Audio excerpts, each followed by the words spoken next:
Buenos dias, buenas tardes, buenas noches, ¿cómo estás? ¿Todo bien? Hoy tenemos más una clase de Clínica 1 donde vamos a charlar a respecto de los síndromes motores. ¿Qué son los síndromes motores? Son básicamente la vía extrapiramidal y la vía piramidal. Entonces, clase sumamente importante porque a partir dessa classe, a próxima que vendria a ser de ACV, nos vai ser a razonar um pouquinho. Hoje, mais que nada, são bastante conceitos, bastante definições, e então temos que sim ou sim saber para a próxima classe ser todo ok. Então, vamos compartilhar o Power. Por favor, mirem essa classe mais de uma vez. Vamos repassar algumas cositas aí de segundo ano, ou seja, de anatomia, neuroanatomia. Então, por favor, mire por lo menos uma, 2 ou 3 vezes essa classe. Sumamente importante, há cositas de acá que se vão perguntar no exame, tanto no escrito quanto no oral. E, bueno, então, nós vamos começar com os síndromes motores. Que nós temos que saber de los síndromes motores? Basicamente, por que são importantes? São importantes porque nós vamos estar aí de guarda algum dia. E nós, deixa eu ver, está gravando? Sim, vamos estar de guarda aí algum dia e vai ligar um paciente que disse, doutor, não muevo nem meu braço direito e nem minha perna direita. Não muevo, estou assim desde quando me despertei. Que pode ser? Que está causando? Não sei o quê. O paciente, muitas das vezes, vai ligar assim. Ou o paciente pode vir, não me sinto bem, e aí hacemos, por exemplo, uma maniobra de Mingancini e de Barré, e aí o paciente tem alteração de la fuerza motora. Então, nós vamos a estudar hoje síndromes motores para ajudar esse nosso paciente que nós temos. Bueno, síndromes motores, então, são importantes justamente por isso. O paciente vem com uma alteração de la fuerza muscular, de la fuerza motora. As lesiones, sim, podem estar ubicadas em diferentes sítios, em diferentes lugares. Quais são esses lugares que nós podemos ter lesiones que vão alterar a força do paciente, ou seja, a motricidade? São elas síndrome de motoneurona superior, acá arriba, síndrome de motoneurona inferior, que está na médula espinhal, síndrome de união muscular, ou seja, na placa mioneural, ou síndrome miopático, que é propriamente muscular. Então, o síndrome motor, ou seja, não está solamente associado à la via extrapiramidal e piramidal, ou seja, não há solamente afectação das vias, sino que pode também ter alguma afectação, por exemplo, da placa muscular e do músculo. Sumamente importante isso para nós depois razonar um pouquinho mais. Por exemplo, quando o paciente vem com uma debilidade, uma mononeuropatia, e aí nós temos que pensar, bueno, que pode ser, já que é mais localizado. Bueno, hoje nós vamos ver mais que nada várias definições e, por favor, prestar muita atenção em alguns pontos que são bem estratégicos e também que são muito perguntados. Então, síndromes motores, por isso que é importante estudá-los. Nós temos que saber o seguinte. Temos que saber que o impulso nervioso é um impulso eferente, ou seja, empieza acá arriba e descende, por exemplo, para o músculo que eu queira contrair. Por exemplo, quero flexionar meu antebraço, ¿sí? Flexión del antebrazo. Eu envio a señal acá desde la corteza cerebral, más específicamente la señal sale del área 4 y 6 de Brodmann y ahí viaja por las vías nerviosas para hacer el movimiento que yo quiero. Básicamente es así que ocurre el movimiento, no es lo contrario, es así. Entonces nosotros lo que vamos a estudiar ahora es la vía, vamos a empezar por la vía piramidal. Entonces, siempre recordando que viene la señal acá de arriba, desciende por la médula, viene y estimula la motoneurona inferior, ou a segunda neurona, a estimular a placa mioneural para contrair as fibras de miosina e de actina. Então, nós agora vamos a charlar a respeito da via piramidal. Me pareceu interessante acá para não olvidar. Então, via piramidal. A via piramidal, assim, em breves rasgos, se lembra assim porque passa por las pirâmides bulbares. Por isso que se lembra via piramidal. La extrapiramidal não passa por las pirâmides bulbares. Então, essa via piramidal, vamos ver como está constituído por onde empieza e onde termina. Basicamente, a via piramidal, temos que saber que temos duas neuronas, uma motoneurona superior e uma motoneurona inferior. Já vamos entender onde estão essas neuronas. Pero por ahora, para empezar a ter uma ideia de que é a via piramidal, temos que saber que temos duas motoneuronas, uma superior e uma inferior. Eu suelo dizer, generalmente, me acordei bastante e me ajuda bastante a memorizar o seguinte: a motoneurona superior é a jefe e a motoneurona inferior é a assim que vai trabalhar. Ou seja, a motoneurona superior envia a señal e a motoneurona inferior é a que obedece. ¿Por que decimos isso? Porque a motoneurona superior está acá arriba, ¿sí? Ou seja, está no cérebro, área 4 e 6 de Brodmann. E a motoneurona inferior generalmente está ubicada, generalmente não, está ubicada em la médula espinal. E por isso que ela suele ser solamente a que vai a estimular determinadas fibras musculares. Bueno, como é a motoneurona superior? Eu tenho acá um tipzito acá, porque generalmente isso é pergunta de exame e prefiro falar bem organizado. O que nós temos que saber é que a motoneurona superior, ¿sí? Tem neuronas em la área 4 e 6 de Brodmann. Dessa área, essa área 4 e 6 de Brodmann, vai enviar axones. Esses axones vão ao terço inferior do bulbo, ou seja, passa por la cápsula interna, mesencéfalo, puente e bulbo, e depois al tercio inferior del bulbo, hay decusación de las fibras hacia el lado contralateral y entonces desciende por la médula. Eso es la motoneurona, ¿sí? Básicamente eso. Motoneurona, entonces, la vía piramidal, empieza en el área 4 y 6 de Brodmann, envía axones que van a descender por la cápsula interna, mesencéfalo, puente y bulbo. En el tercio inferior del bulbo, casi llegando ahí en la médula, hay decusación de las fibras.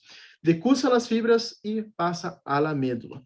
Pero ¿por qué es importante saber que decusa? Por ejemplo, imaginen, nosotros tenemos un paciente con ACV del hemisferio derecho. El paciente va a presentar la sintomatología motora del lado izquierdo, o sea, paresia o parálisis del lado izquierdo. Ya vamos a ver cuáles son las diferencias entre paresia y parálisis, porque eso también es pregunta de examen.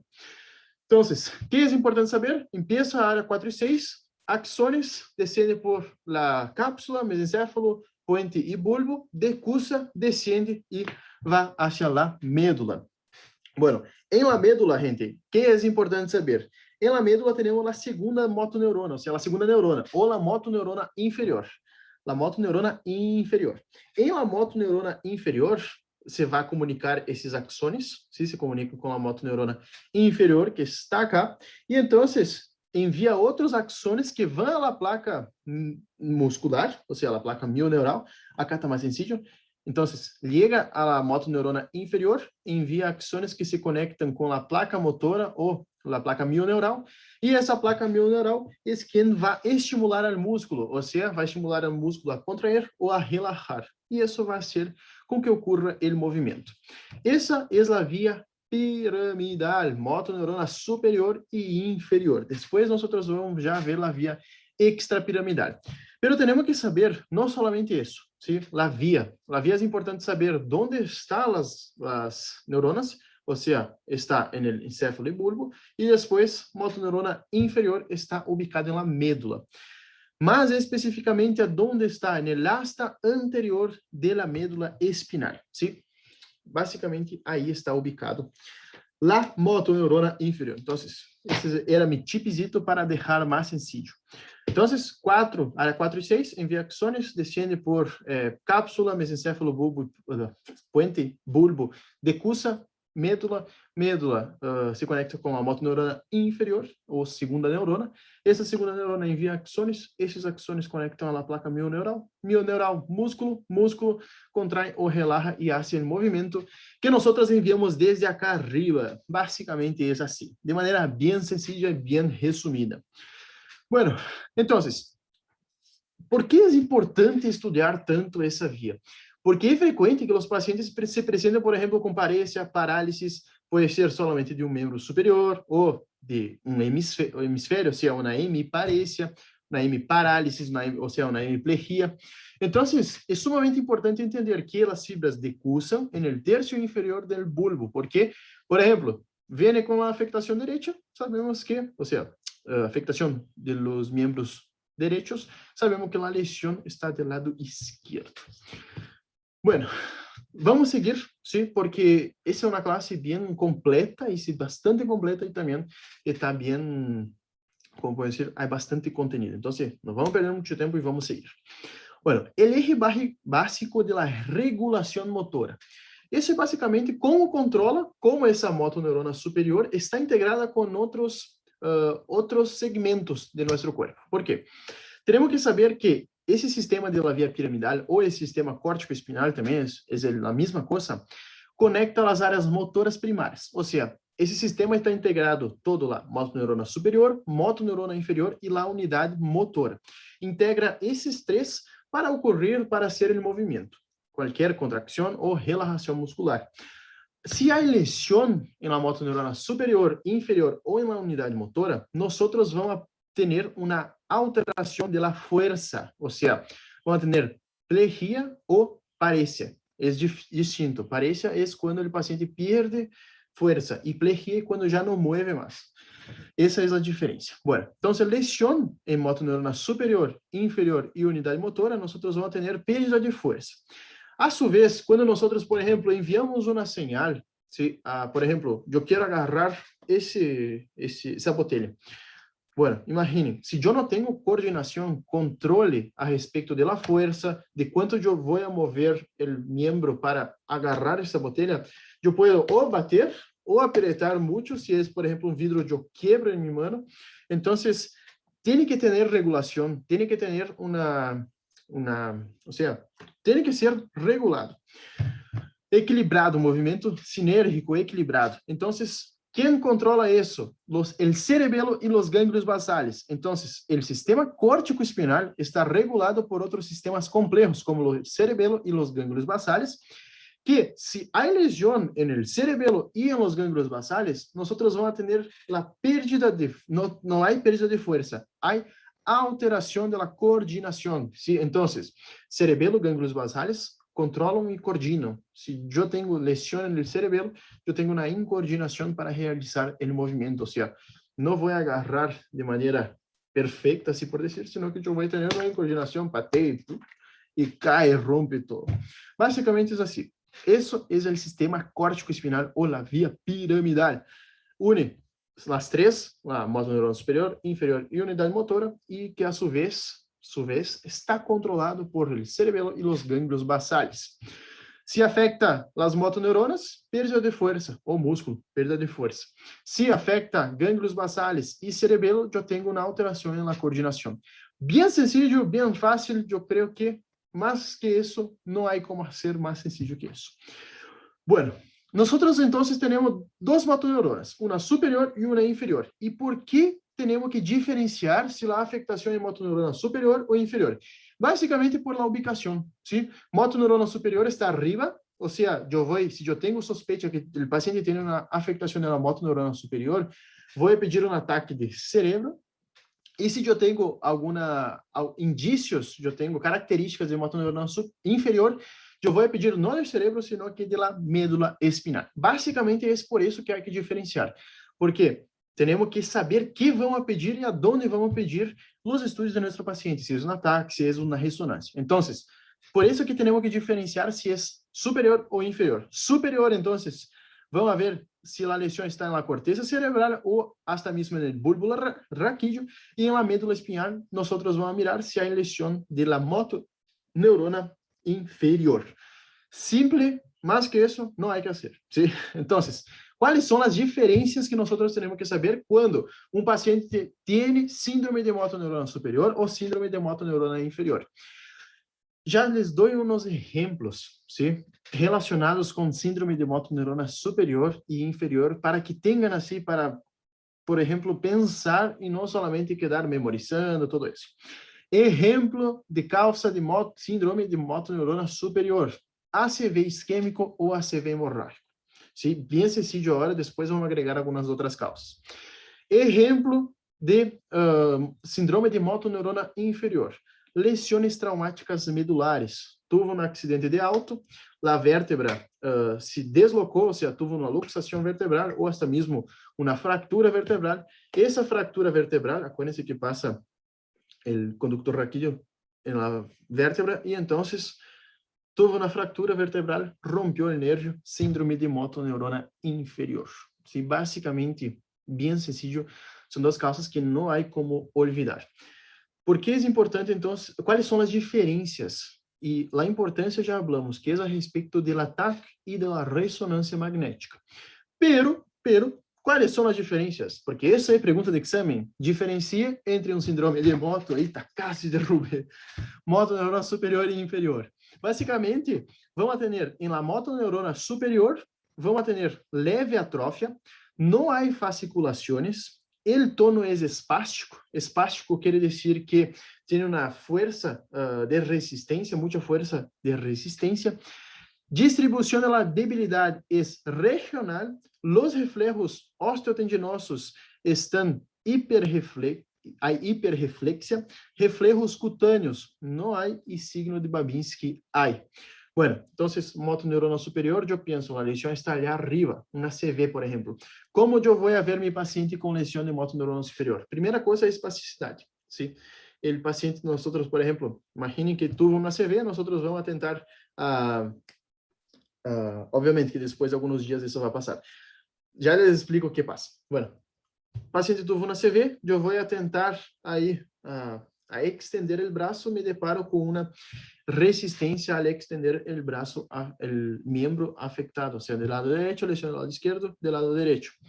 Fasciculaciones, ¿por qué no hay? Porque las fasciculaciones, que son aquellas, por ejemplo, si el paciente tiene vamos a mirar las piernas que queda más fácil de entender y de hablar. Imaginen que el paciente tuvo una sección medular. Si esa sección medular genera una denervación muscular, y esa denervación muscular hace con que el músculo quede temblando solo, ¿sí? Entonces, ese temblando solo que queda así contrayendo bien poquito, se ve a veces como si fuera una breve contracción así, eso es signo de denervación, son fasciculaciones. En el síndrome de motoneurona superior, nosotros no tenemos denervación, ¿sí? No tenemos denervación. Es como si fuera una alteración acá arriba, una CV, ¿sí? Generó una isquemia local, y esa isquemia local hizo con que yo no tengo células para empezar, por ejemplo, para generar el movimiento. O sea, yo pienso en hacer el movimiento y yo no hago porque esas células murieron. Entonces, básicamente es así. Yo no tengo fasciculaciones por cuenta de eso. Tono espástico. ¿Por qué hay tono espástico? Porque yo tengo inervación. Por eso, hablamos antes que la motoneurona superior era la jefe y la inferior es la que obedece. Básicamente es eso que ocurre. Cuando yo tengo, por ejemplo, una moto, todo eso que yo estoy moviendo mis manos son motoneuronas superiores, inferiores y placa mioneural que están funcionando perfectamente. Cuando yo tengo, por ejemplo, una señal enviada de acá de arriba, ¿sí? Del cerebro, envío para que yo tengo que extender mis brazos, mis antebrazos, ¿sí? Extender los antebrazos, ahí fue. ¿Por qué yo tengo, sí? ¿Por qué yo tengo en la motoneurona superior espasticidad y en la inferior flácido? Básicamente lo seguinte, imaginen, si yo no envío la señal, mi motoneurona inferior, que es la que obedece, hace lo que quiere. Básicamente es así.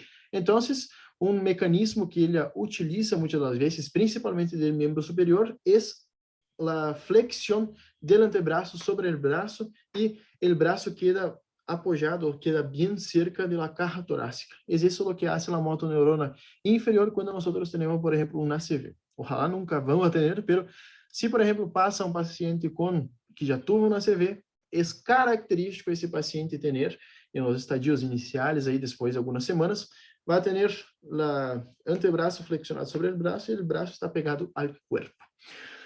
Bueno, ¿y por qué en la motoneurona inferior yo tengo flácido? Justamente porque yo tengo denervación. Por ejemplo, mi motoneurona superior está ok, envía la señal, pero si rompió el nervio, si se rompe el nervio, básicamente yo no tengo como enviar esa señal al músculo. Entonces, el músculo queda solo ahí y no se contrae sin orden.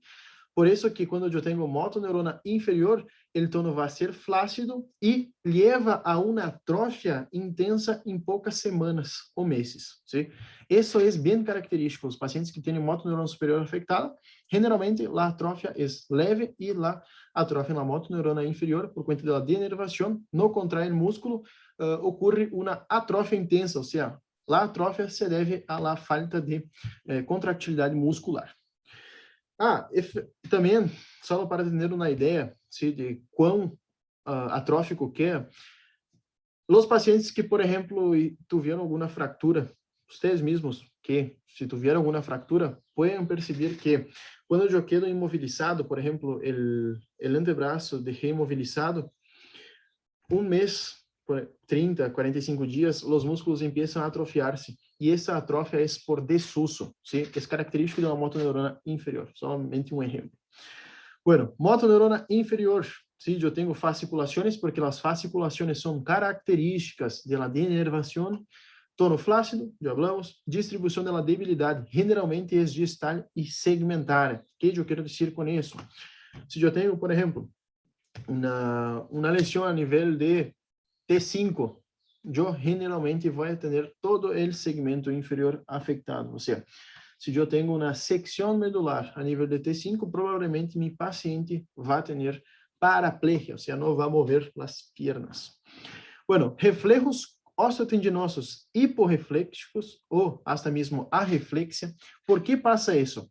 Porque quando nós temos motoneurona inferior, temos secção de nervio, e essa secção de nervio impide o arco reflejo de fazer os reflejos, ou seja, o paciente vai ter hiporreflexia. Em cambio, em la superior, mi arco reflejo está indeme. Então, quando eu vou fazer o reflejo, por exemplo, o patelar, o arco reflejo está indeme, então hace hiperreflexia. E por que hace hiperreflexia? Justamente porque a parte superior, que é a que ordena e modula, não está modulando. Então, é característico que o paciente não mueve assim. Por exemplo, eu hago o reflejo patelar, o normal é isso.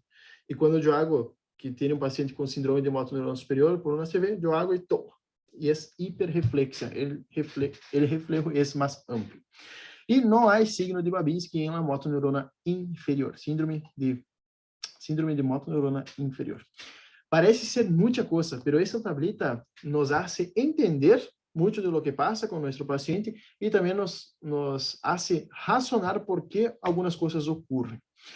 Então, principalmente, diferenciar motoneurona superior e inferior. Essa tablita é pergunta de exame. Então, les indico que memoricem essa tablita. E eu vou perguntar também em los orais. Bueno, outra cosita. Como eu dije, vou estimular o reflejo patelar. Se eu tenho síndrome de motoneurona superior, o correto seria asciende e depois descende modulando. E acá não. Acá eu tenho uma falta de modulação no síndrome de motoneurona superior e então eu tenho uma hiperreflexia. Em câmbio, se eu tenho secção medular, iba a tomar água, pero me quedé charlando. Se eu tenho uma secção medular, imaginem, llega o estímulo, pero não vuelve para fazer o reflejo. Então, por isso que o paciente tem hiporreflexia ou arreflexia. Bem sencillo, isso é bem sencillo, me gusta dar essa classe porque é bem assim, concisa e é bem pontual. Então, quem modula? Sim, quem modula a señal de la motoneurona superior é o cerebelo e os gânglios basales. ¿Sí? ¿Gânglios basales? Sí. E os gânglios basales. Bueno. Síndrome de la motoneurona superior. Como nós já estávamos falando, vai quedar uma fácil hora para razonar.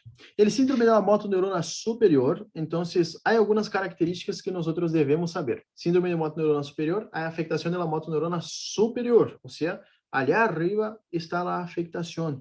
Em las fases iniciais, suele haver uma característica acá, que em las fases iniciais, 4, 5 dias depois da afectação, se parece muito com o síndrome de motoneurona inferior. Por quê? Em los primeiros 4, 5 dias que o paciente tem a lesão, o paciente vai ter, por exemplo, uma parálise flácida e hipotônica. Pero depois de los 5 dias, já toma a lesão característica da motoneurona superior, que é hiperreflexia e espasticidade. Sí, basicamente isso. Primeiros, e isso é sumamente importante, se pergunta no exame, porque, por exemplo, o paciente teve uma CV ayer ou hoje à noite, teve um CV isquêmico, lesionó, por ejemplo, las áreas 4 y 6 de Brodmann, y entonces el paciente en los primeros 5 días, 5, 6 días, va a tener hiporreflexia, ¿sí? Y flacidez. Después de los 5 días, ahí sí toma las características del propio síndrome de motoneurona superior, que es hiperreflexia e espasticidade. Basicamente isso. E aí, depois desses 5 dias, como o paciente agarra lá hiperreflexia e espasticidade, generalmente vem o paciente característico do ACV, que é antebraço sobre braço flexionado, braço pegado ao tórax, ou seja, ao corpo, e o paciente camina com a marcha de os, ou seja, graças a Deus, a perna queda em extensão, se o paciente não consegue flexionar a perna sobre o músculo, queda em extensão, e então o paciente não camina assim, vai caminhar haciendo uma forma de os, ¿sí? De lado afectado, obviamente, como não flexiona, tem que fazer como se fosse uma os para conseguir caminhar. É bem característico. Assim, já vi várias pessoas com essa marcha característica, que é a marcha del segador, sí, tem um nome específico, marcha del segador, e o paciente, nós já não sospechamos se o paciente nos dá a indicação que o paciente teve um ACV. E o braço também, o braço generalmente queda assim pegadito. Bueno, quais são os signos adicionais que esse paciente pode ter? Então, primeiramente, 5 dias, hiporreflexia e flacidez. Depois dos 5 dias, já toma as características da motoneurona superior. Signos adicionais que esse paciente tem, que nós vimos na tablita, mas agora nós vamos a desenvolver. Bueno, Babinski. Que é o signo de Babinski? Babinski é basicamente quando nós agarramos uma ponta afilada, um alfiler, dizem, pero com a virome acá, a parte de trás da virome se pode fazer. Nós vamos desde a parte externa do pé do paciente e vamos correndo por la parte externa e depois vamos cerca de los dedos, rodeando los dedos acá. Sí, rodeando não, senão que passando cerca de los dedos. Normal é que o pé se contraiga todos os dedos. ¿Sí? Patológico é quando, por exemplo, eu tenho extensão do dedo gordo e uma leve flexião de los outros dedos. Então, o dedo gordo queda extendido, tal qual como está acá, e leve flexião de los outros dedos. Isso é Babinski positivo. ¿Hay Babinski positivo em la motoneurona inferior? No, no hay.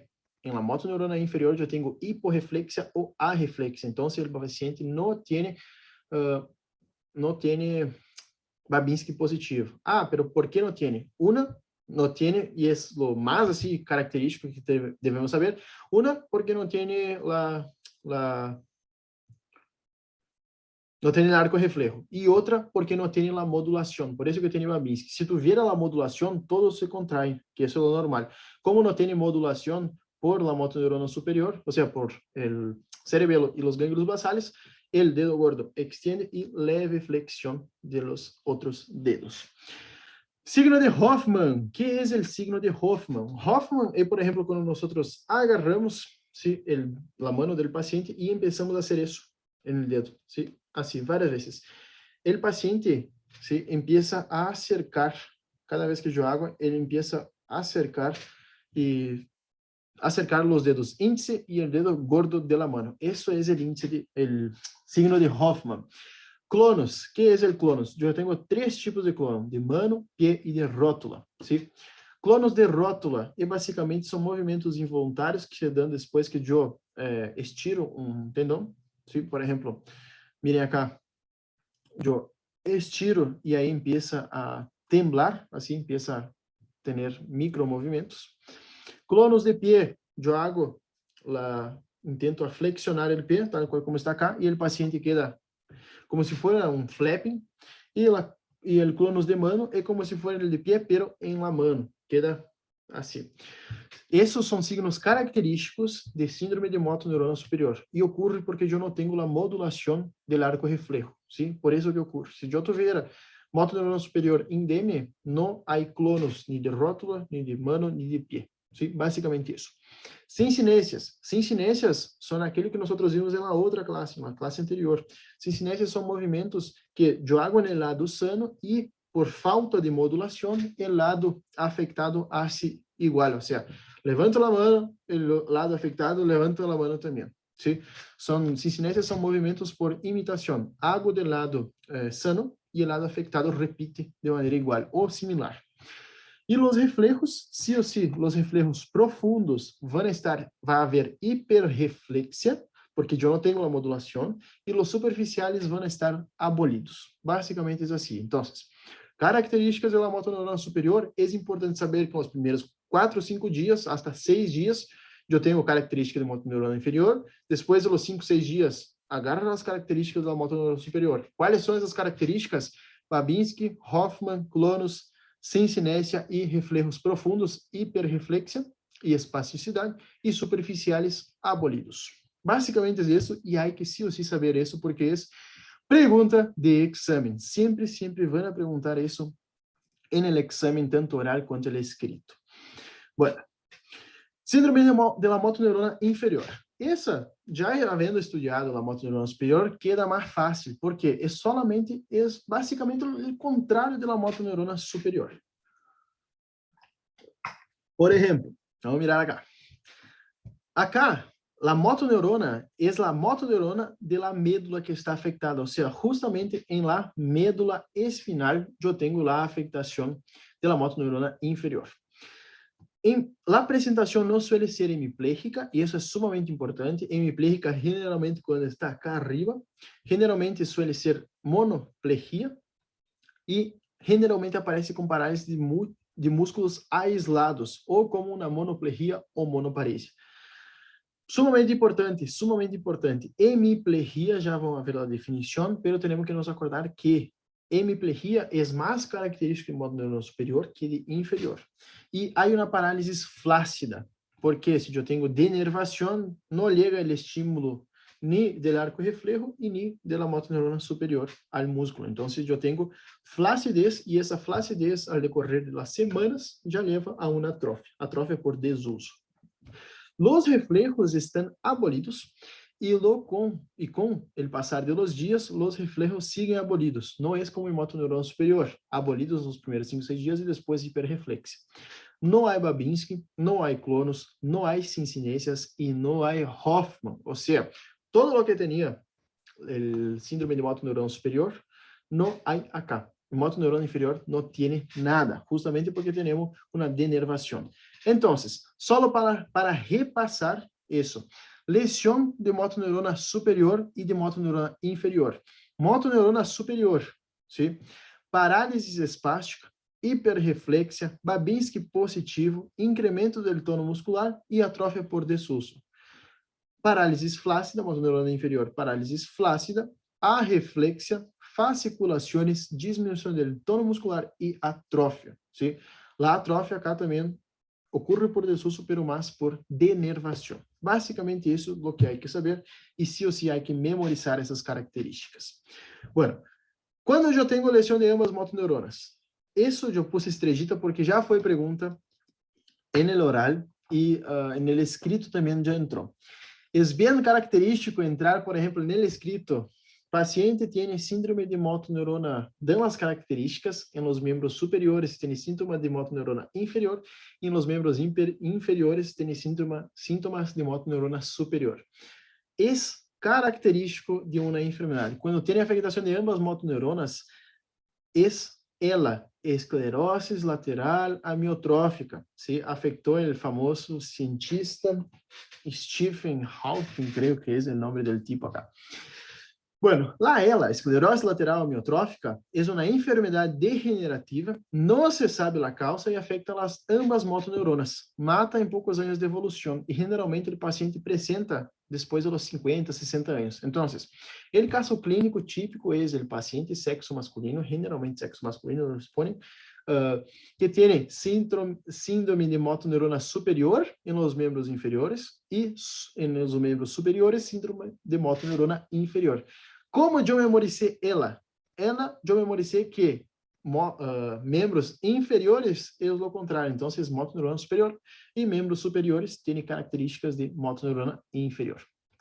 Basicamente assim. E se vocês se acordam, então, miren que siempre él tiene los brazos, sí, en miembros superiores, tenía siempre los brazos así que no movía generalmente los brazos, tenía flácidos las manos. Se ustedes ya vieron alguna foto de él. Entonces, ela, enfermedad bien rara, pero que suele entrar en los exámenes. Bueno, hemiplegias ahora. Las hemiplegias, entonces, tenemos que nos acordar que son fundamentalmente trastornos neurológicos del sistema piramidal y generalmente es del motoneurona superior. Monoplegia, paraplegia, generalmente es motoneurona inferior. Entonces, hemiplegia, nosotros vamos a tener alteraciones de la fuerza, porque tenemos los síndromes motores, síndrome piramidal y piramidal, motoneurona superior e inferior, van a tener afectaciones en la fuerza. Entonces, podemos tener parálisis, que puede ser una plegia o una paresia. ¿Cuál es la diferencia? Parálisis es la pérdida de la capacidad de realizar movimiento voluntario. Plegia, hay un defecto motor, no realiza ningún movimiento. Y la paresia es cuando hay disminución de la fuerza muscular. Muchas de las veces, las plegias, las parálisis, pueden presentar como monoplegia, que ahí solo afecta una extremidad, paraplegia, ambos miembros inferiores, por ejemplo, o cuadriplegia o tetraplegia, cuando afecta los 4 miembros, tanto superiores quanto inferiores. Eso es plegia, no mueve nada. Hemiplegia queda paralisada una mitad del cuerpo, ou la derecha ou la izquierda. ¿Sí? E aí, isso é sumamente importante. Põe uma estrellita nisso, porque suele ser pergunta de horário. Que é uma hemiplegia directa? Que é uma hemiplegia alterna? La hemiplegia directa é quando afecta pares craniales del mismo lado de la plegia. Ou seja, tem uma hemiplegia derecha, afecta os pares craniales del lado derecho. Por exemplo, apresenta uma parálise del séptimo par, vem aí com desaparição do suco nasogeniano, não move a boca generalmente acá, desaparição das arrugas, pode ter afectação também de la boca, del surco. Então, hemiplegia directa afecta a cara del mismo lado e alterna é quando afecta os pares de la cara del outro lado de la plegia, ou seja, ter uma plegia derecha alterna, quer dizer que lado izquierdo afectação aos pares craneais e direito afectación, plegia del brazo y de la pierna, o sea, del miembro superior y del miembro inferior. Hemiplegia proporcional y no proporcional. Eso generalmente no se pregunta, pero por las dudas vamos a dar una pasadita acá. Proporcional quiere decir que el brazo, la cara y la pierna están afectados en la misma intensidad.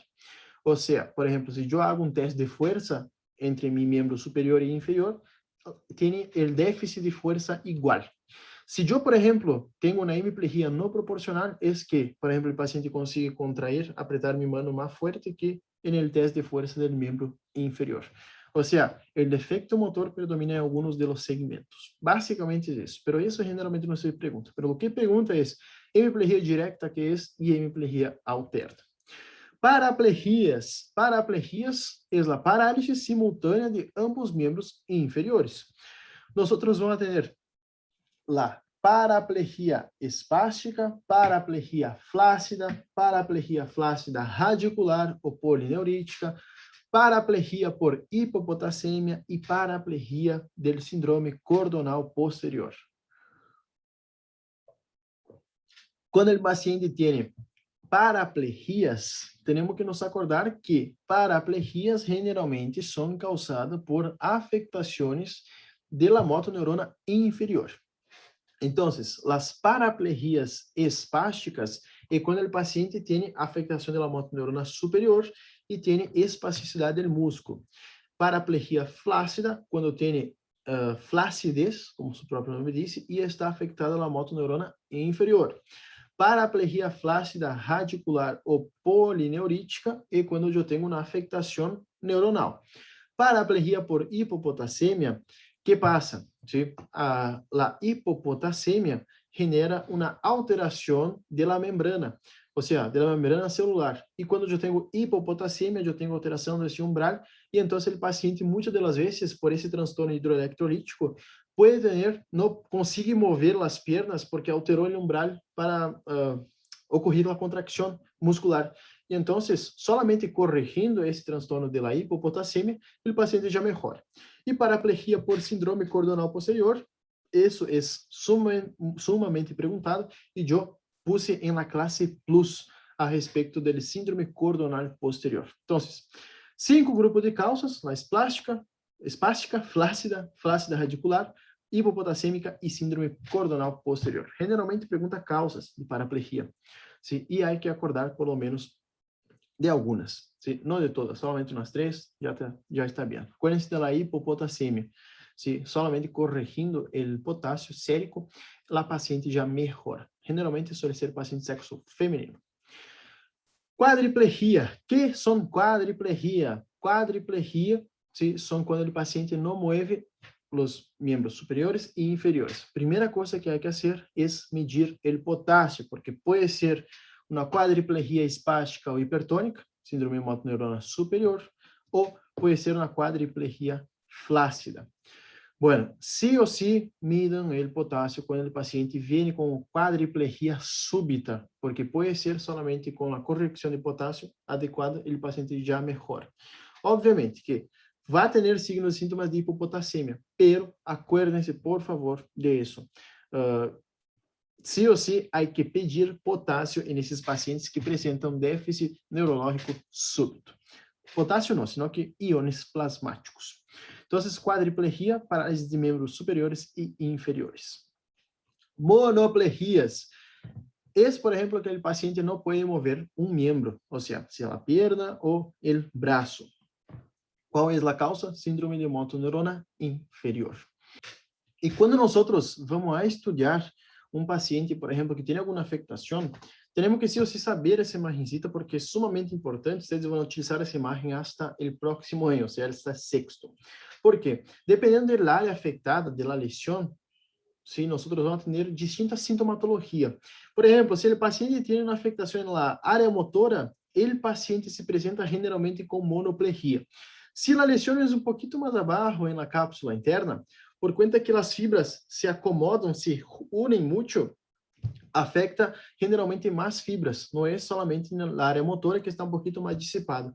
Acá, cuando afecta la cápsula interna, generalmente el paciente suele presentarse con hemiparesia. No es solamente una monoplegia como el área motora, sino que en la cápsula interna, porque los axones pasan muy cerquitas ahí, va a generar una hemiplegia. Esa hemiplegia puede ser o una hemiplegia normal o una hemiplegia directa.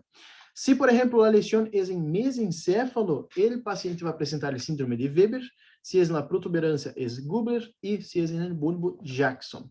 Es importante saber Weber, Gubler y Jackson. Sí, se pregunta mucho en los horarios. Bueno, el síndrome de Weber, entonces, tengo acá mi colita también. Síndrome de Weber, básicamente va a ocurrir lo siguiente.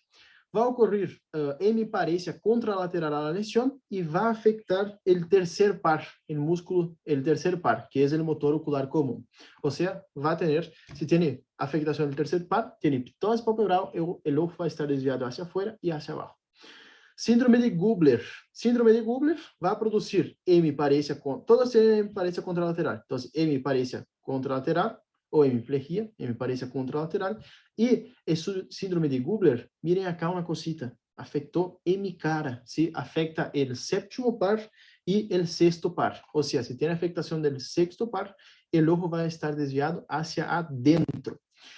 Y parálisis del séptimo par, o sea, tiene una hemiplegia alterna, hemiparesia alterna. ¿Sí? Síndrome de Jackson, cuando afecta el bulbo, tiene hemiparesia con la afectación de la lengua, del par 12. Tiene parálisis de los músculos de la lengua. Entonces, esas son las características que debemos saber. Si afecta el área motora, generalmente en monoparesia, porque los axones ahí están divididos, ¿sí? Un poquito más lejos. Si afecta la cápsula interna, como pasa muy cerquita los axones, afecta varios, então se pode produzir hemiplegias ou hemiparesias. Se afecta mesencéfalo, síndrome de Weber, terceiro par e hemiplegia. Se afecta a protuberância, Gubler, sexto e sétimo par e hemiplegia. E Jackson es hemiplegia e 12º par, el hipoglosso. Básicamente es eso, hipoglosso no, el 12º par, el glosofaríngeo. Sí, es el hipoglosso, me rompe los pares. Bueno, entonces, síndrome de Weber, Guber y Jackson hay que saber de todas las maneras posibles, porque eso va a preguntar. Bueno, ¿cómo nosotros vamos a explorar ese paciente que está con afectación del sistema motor? Nosotros vamos a explorar la masa muscular, el tono, la fuerza y los reflejos.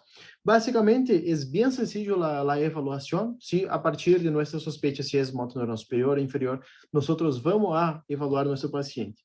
Por ejemplo, si tiene afectación en la masa, como nosotros vamos a evaluar la masa muscular? Y básicamente si hay atrofia o hipertrofia. El tono, nosotros vamos a evaluar si es hipotônico ou hipertônico. Hipertônico são, por exemplo, os pacientes que hacen gimnasio. La fuerza, essa sim, sumamente importante. Fuerza é de 0 a 5, ¿sí? Donde 5 es la fuerza normal y 0 no tiene ninguna contracción y ni movimiento. Entonces, 5 es fuerza normal. 4, el paciente consigue hacer movimiento contra la resistencia, pero menor que la extremidad contralateral. O sea, tiene, por ejemplo, un ACV izquierdo, tiene hemiplegia o hemiparesia derecha. Yo voy a hacer de ambos lados, ¿sí? La prueba, y entonces el paciente tiene mayor fuerza del lado izquierdo, que es el lado sano, y el lado derecho no consigo tener la misma relación de fuerza. Grado 3, el paciente consigue hacer movimentos contra la gravedad, pero no contra la resistencia. Por ejemplo, ¿qué quiere decir eso? Que el paciente consigue elevar el brazo, pero cuando yo pongo una resistencia, el paciente no consigue mover. Fuerza de segundo grado. El paciente tiene movimiento, pero no contra la gravedad. O sea, es aquel paciente que solo consigue mover así, no consigue vencer, por ejemplo, hacer una flexión contra la gravedad. Grado 1, hay contracción, pero no hay movimiento. Por ejemplo, solo contrae el músculo, pero no mueve, no tiene fuerza suficiente para mover el músculo. Y grado 0, no tiene ninguna contracción, tiene una parálisis completa. Eso es pregunta de oral, ¿sí? Los grados, cómo evaluamos la fuerza del paciente.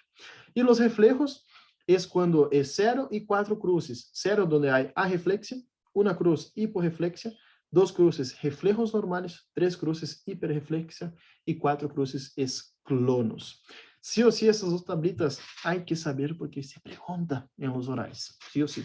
Es más que nada memorización.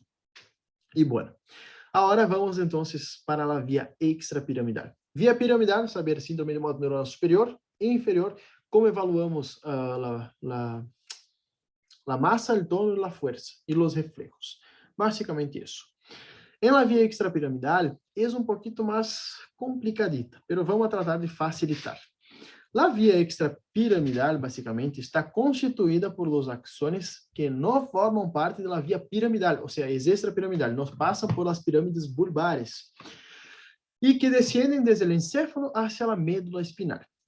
Es extrapiramidal porque no pasa sus vías, no pasan al nivel de las pirámides bulbares, que su función es ordenar el impulso para la ejecución de los movimientos involuntarios, o sea, marcha, postura, tono muscular, nivel de alerta y conductas instintivas. La vía piramidal, entonces, su función es marcha, postura, tono, músculos, tono muscular, nivel de alerta y conductas instintivas. Está formado por regiones extrapiramidales de la corteza cerebral y por una serie de núcleos subcorticales, que eso es lo más complicado, así como el globo pálido, núcleo talámico, núcleo vestibular, núcleo rojo. ¿Sí? Hay varios tractos acá. Bueno, ¿cuál es la función entonces? Facilita o inhibe las reacciones motoras. Básicamente, ajusta el movimiento. Entonces, vía piramidal está formada por diversos tractos y no pasa por las pirámides bulbares. Funciones: marcha, postura, tono, nivel de alerta y conductas instintivas. ¿Sí? Entonces, vía extrapiramidal es eso. Generalmente se pregunta vía extrapiramidal. Generalmente, solo se está preguntando mucho la vía piramidal, porque la vía extrapiramidal es un poquito más complicada de memorizar, por cuenta de los 5 tractos que hay. Pero básicamente voy a memorizar solamente lo más importante. Tenemos 5 tractos, y acá quiero que presten bastante la atención, porque yo hice un resumen de todo.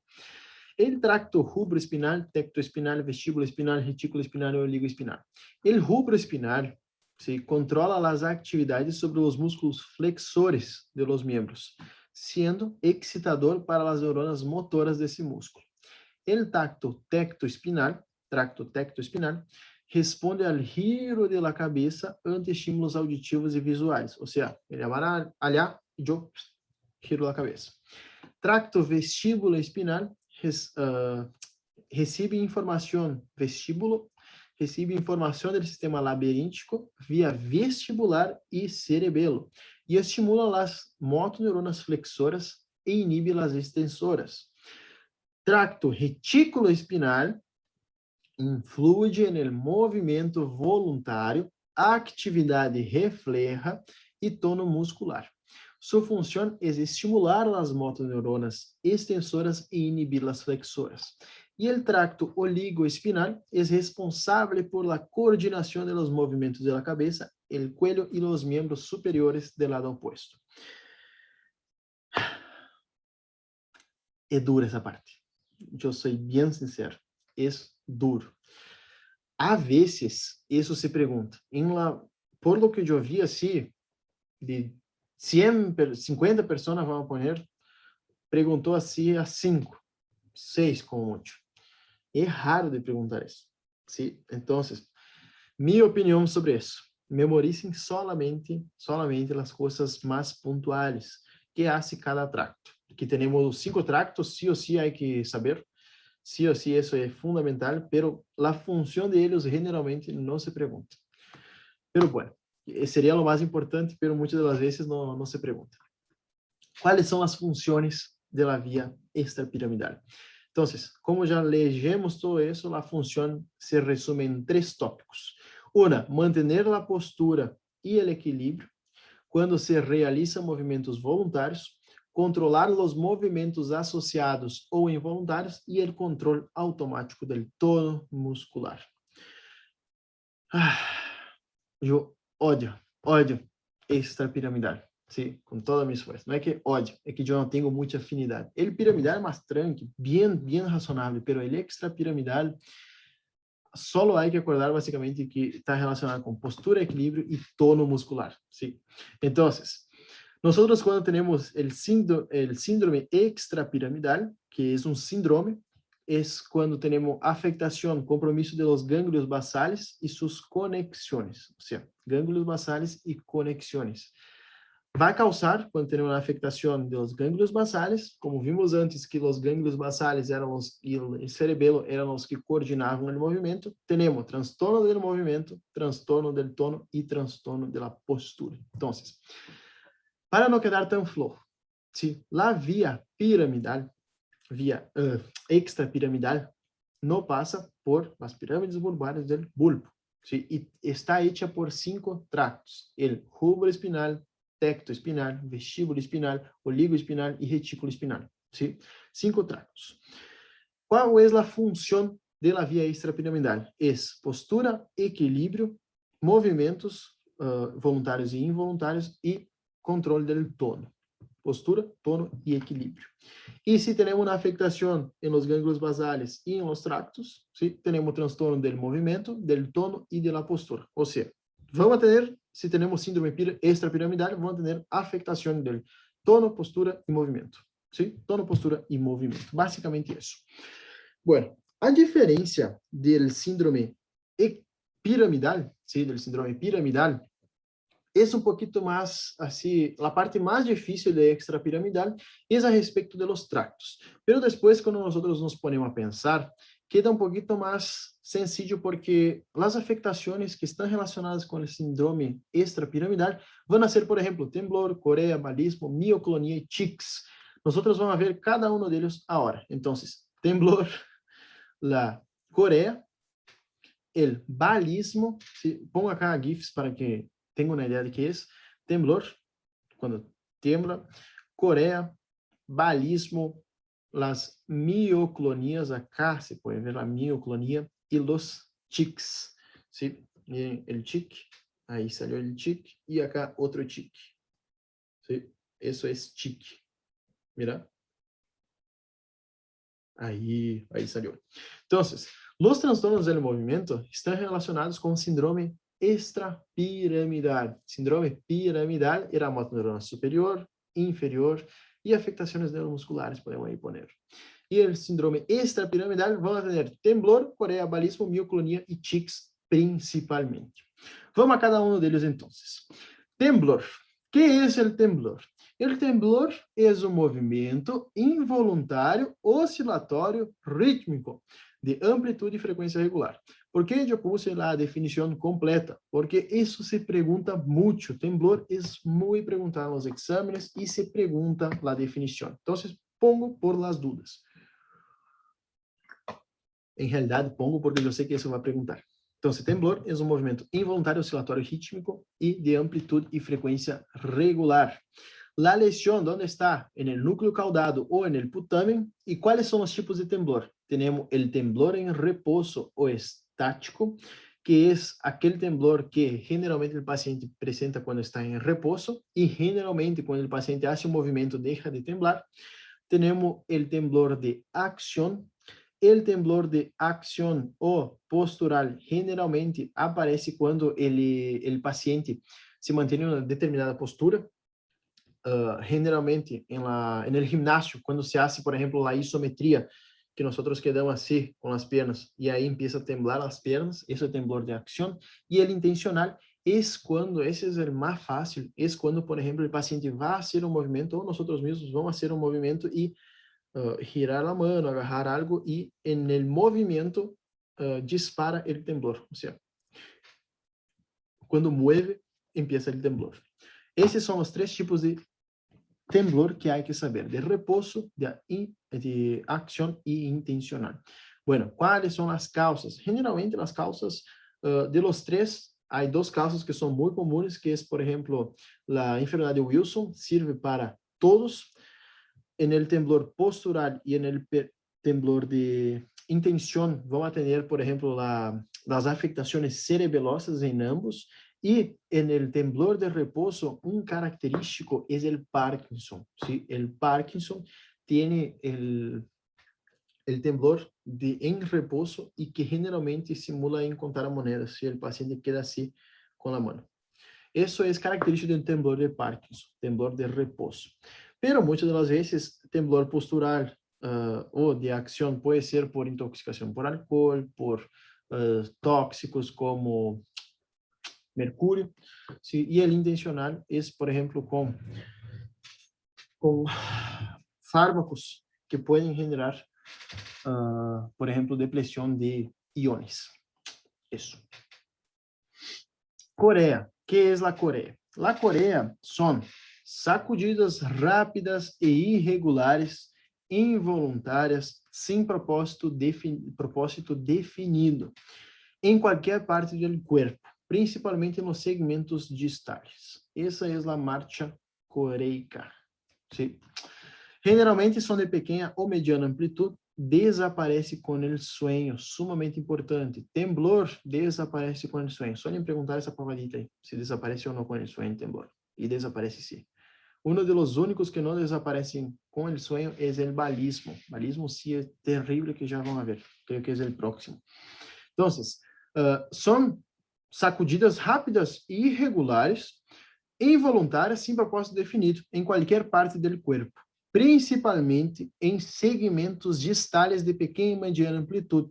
Desaparece com o sonho, aumenta com o estresse, que são factores emocionais, ou com factores emocionais, e pode afetar grandes músculos, grandes grupos musculares. Temos na Coreia que é característica, que é a Corea de Huntington. Bueno, antes de passar a de Huntington, a Corea é generada por um desequilíbrio de la acetilcolina e também de la dopamina. Ou seja, diminui a dopamina e aumenta a acetilcolina. A acetilcolina é estimulatória, ou seja, é excitante e então genera um desequilíbrio entre ambas e aí o paciente tem afectações por conta dessa diminuição dopaminérgica e aumento da acetilcolina. A Coreia pode ser congênita ou adquirida. Congênita aí, por exemplo, a Coreia de Huntington, e a adquirida vai ser como, por exemplo, Coreia por fármacos, por embaraço, e a coreia de Sydenham. Lá de Huntington, suele ser pergunta de exame, então vamos a charlar a respeito da Coreia de Huntington, brevemente assim. Em la Coreia de Huntington, temos que saber o seguinte: há pérdida do funcionamento normal de las conexões neurais do cerebro, ou seja, temos uma alteração aí que genera uma falha de comunicação entre as neuronas. Generalmente, esses pacientes com Coreia de Huntington vão a ter la Coreia al inicio de sua vida, ou seja, generalmente niños jóvenes, niños adolescentes, vamos poner aí, e generalmente vão começar com tics, principalmente em momentos de maior agitação.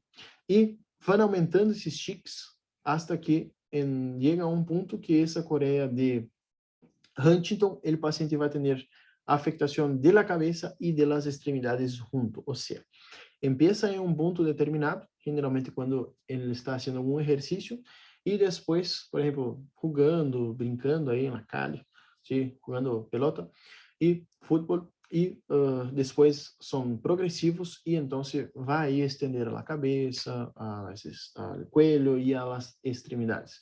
Isso é Coreia de Huntington. É uma enfermidade neurodegenerativa.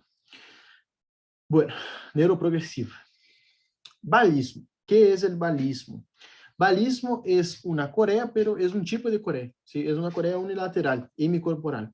Generalmente ocurre movimentos violentos que ocurre porque estão comprometidos os músculos proximales de las extremidades. Miren, eso es balismo. Balismo, entonces, es como si fuera una corea unilateral. Corea puede afectar bilateral y balismo es unilateral. Duele muchísimo eso. Yo nunca tuve, pero en los libros dicen que duele muchísimo. Y hay que saber una cosita respecto del balismo, que el balismo generalmente está causado por cuenta de lesiones vasculares en el núcleo subtalámico. ¿Sí? Entonces, el paciente tuvo una CV en el núcleo subtalámico, va a generar el balismo. Mioclonias. ¿Qué son mioclonias? Sí, tal cual está acá. Ni me acuerdo más el nombre. Estoy en Narnia más o menos. Me pasó el umbral ahí de dar clase. No sé por qué pasó. No estoy 100%. Mioclonias son contracciones musculares breves, involuntarias y repentinas, secundarias a una descarga neuronal. ¿Sí? Generalmente la mioclonia suele ocurrir en el ojo, cuando estamos muy cansados. Por ejemplo, cuando yo estudio mucho, mi madre también tiene eso, empiezan las contracciones musculares involuntarias. Queda más o menos así el ojo. Es terrible, es de cansancio muchas de las veces. Bueno, las causas pueden ser fisiológicas o patológicas. Fisiológicas, mioclonias hípnicas, como por ejemplo nas primeiras fases del sueño, aí que também às vezes damos antes de dormir. Quando eu estou muito cansado também suele passar isso, é terrível. Ou as mioclonias diafragmáticas, que aí são el hipo. E patológicas, por exemplo, por hipóxia, toxina por fármacos, transtornos metabólicos, principalmente alterações de los iones, hipopotassemia, hiperpotassemia, hiponatremia, hipernatremia, e transtornos degenerativos de los gânglios basales. E algumas demências também podem dar mioclonias. Descobri a causa de mi mioclonia, a demência. Não, mentira. Bueno. Tics. E já estamos quase finalizando. Outra cosita. Mioclonia pode ser focal, segmentária, multifocal e também generalizado. Tics são movimentos anormais involuntários, bruscos e rápidos, têm falta de ritmo, são violentos e repetitivos, que são suprimidos por la voluntad. Qual é o ponto? São suprimidos por la voluntad, los tics. Pero quando eu someto que o paciente pense em outra coisa, porque o paciente tem que fazer muito esforço mental para deixar de fazer o tic. Pero, por exemplo, se eu pido para ele fazer uma conta de cabeça, o paciente vai fazer a conta de cabeça e aí me sale o tic. Basicamente é assim. Tem como suprimir com a vontade, sim, ou seja, tem como cessar, pero quando eu hago o paciente não pensar nisso, que está ponendo toda a sua energia mental aí para suprimir el tic, el paciente hace el tic sin querer. Aumenta con el estrés, disminuye con la concentración mental, justo lo que estábamos hablando, y desaparece durante el sueño. Balismo no desaparece durante el sueño, sumamente importante. Bueno, los tics, entonces, pueden ser crónicos o transitorios. Crónicos mayor de 1 año y transitorio menos de 1 año. ¿Y cómo se clasifican los tics? Pueden se clasificar como motores simples, motores complejos. Y los vocales como vocales simples y vocales complejos. Motores simples es, por ejemplo, hacer un movimiento, ¿sí? O piscar el ojo. Y complejo es, por ejemplo, hacer una vuelta o hacer un movimiento más complejo. Vocales simples es, por ejemplo, un sonido característico. Y complejo es, por ejemplo, hablar como el Gilles de la Tourette, que ellos hablan, son tics vocales complejos y motores complejos, que, por ejemplo, es característico, hacen movimientos así. Obviamente que depende de paciente para paciente, pero hay una película también bien copada de Gilles de la Tourette, que es la película Toc Toc. Es así, pongo para si quieren mirar, es bien interesante la película. No voy a contar toda la historia, pero es a respecto del síndrome de Gilles de la Tourette. Les digo, es una de las mejores películas que yo ya vi en mi vida. Obviamente que no es aquella cosa, pero es muy chistosa, ¿sí? Seguro que les va a gustar. Pero básicamente entonces tenemos tics motores simples, complejos, vocales simples y vocales complejos. Y bueno, entonces, generalmente Gilles de la Tourette empieza cuando el paciente es niño, o sea, empieza al inicio de la vida. Niño aí por 4 o 5 anos empieza os tics e depois os tics vão evolucionando. O sea, empieza, por exemplo, com um motor simples, motor complexo, vocal simples e vocal complexo. Generalmente, há uma somatória de todos os tics, esses pacientes que têm síndrome de Gilles de la Tourette. E, bueno, essa foi nossa classe de hoje. Tratamos de resumir a respeito de síndrome piramidal e síndrome extrapiramidal, acordando sempre que síndrome piramidal fundamentalmente a respeito do movimento, hiporreflexia, arreflexia, hiperreflexia, ou seja, hiporreflexia e flacidez, e hiperreflexia e espasticidade, acordar sempre disso. Quando eu tenho lesão de motoneurona superior e inferior, quando, por exemplo, bem lembrado, bem acordado, anotem, porque isso seguramente vai ser pergunta de exame. Causas de síndrome piramidal, e casi não dije, ¿sí? Acá tenho anotado. Causas de síndrome piramidal, isso sempre é pergunta de exame, só para finalizar a classe. Bueno, causas podem ser adquiridas, congênitas. ¿Sí? Dentro de la congénita puede ser una hemiplegia cerebral congénita. Hemiplegia cerebral congénita, es raro.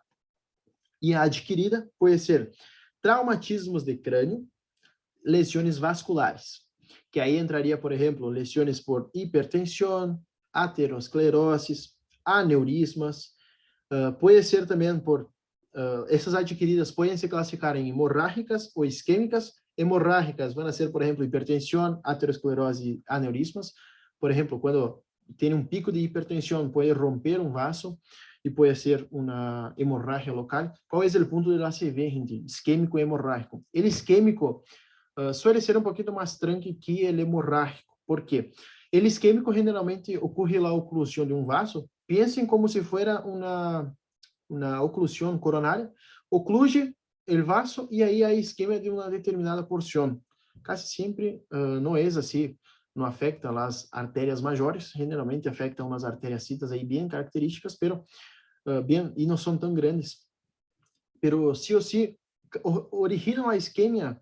Se tratamos em um período adequado, o paciente vuelve. Em câmbio, o hemorrágico é complicadíssimo, porque o hemorrágico, como sabemos que o encéfalo está rodeado por uma massa óssea, que é o crânio, ¿sí?